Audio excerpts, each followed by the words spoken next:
Bonjour, je suis Nadia, créatrice de projets Évocation et Expérience et coach de carrière. Aujourd'hui, j'ai envie de vous parler des corvées. C'est surprenant parce que pour le coup, je ne parle pas de vocation, on dirait, je parle des corvées, mais c'est quoi ça? Mais vous allez voir. J'aimerais partager avec vous une expérience, comment avoir envie de faire des corvées. C'est un paradoxe inimaginable, mais je vais vous partager mon petit secret. Dernièrement, je travaille avec une super coach. Elle s'appelle Irina Iordache. Elle est roumaine et elle est géniale.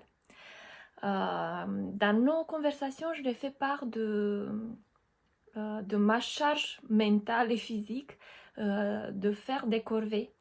Ça veut dire de faire le ménage, ranger les jouets après mes enfants, faire le tri dans mes mails parce qu'il y a un nombre de spam incroyable et moi je déteste le spam et l'énergie qui me pompe de faire le tri et le nettoyage, peut-être faire le tri dans les contacts Facebook, dans les contacts de téléphone et je sentais que je bouillonnais au fur et à mesure que je racontais ces corvées, mes corvées à moi. Elle m'a donné une perspective à laquelle je m'attendais vraiment pas et je vais vous la partager. Peut-être l'appliquer aussi dans votre vie et vous allez me dire comment vous vous sentez après ça. En fait, une corvée, c'est une corvée avant que je lui donne un sens.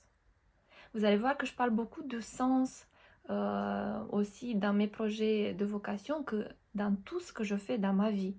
Parce que si ça n'a pas de sens, c'est une dépense d'énergie inutile. Et je vais vous donner un exemple concret. Par exemple, si vous passez la serpillière, vous passez l'aspirateur, par exemple.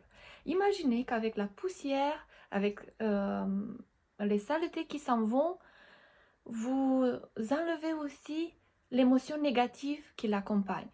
Disons que moi je me dis ça, oh, j'en ai marre de nettoyer encore une fois la cuisine, je l'ai fait il y a quelques heures et c'est encore sale par terre. Mais justement, c'est une occasion extraordinaire pour moi de me dire, je lave la saleté et je lave avec ça cette frustration que j'ai en moi. En fait, c'est pas seulement un ménage extérieur, c'est surtout un ménage intérieur. Un autre exemple, je fais le tri dans les affaires de ma fille, dans son placard qui, en ce moment, il est comme si une bombe a explosé dans son placard. Je suis partie avec la colère, pourquoi c'est pas rangé, pourquoi c'est propre. Mais en fait, c'est une occasion exceptionnelle de me poser, d'être déjà reconnaissante parce qu'elle a toutes ses affaires, elle n'en manque de rien, de me connecter avec la reconnaissance que j'ai une fille magnifique et que je peux faire ça pour elle.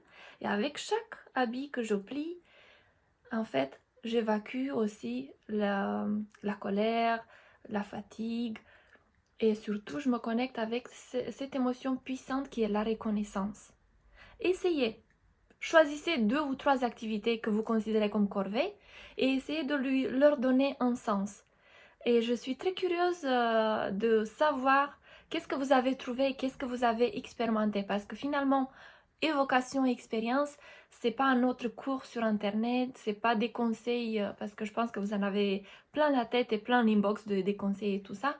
Mais c'est surtout une invitation de vivre une expérience à côté de moi. J'espère que je vous inspire et que je vous donne des idées. Appliquez-les dans votre vie et revenez pour partager avec nous. Ça me ferait un grand plaisir de vous lire et je vous dis à très bientôt avec d'autres idées ingénues.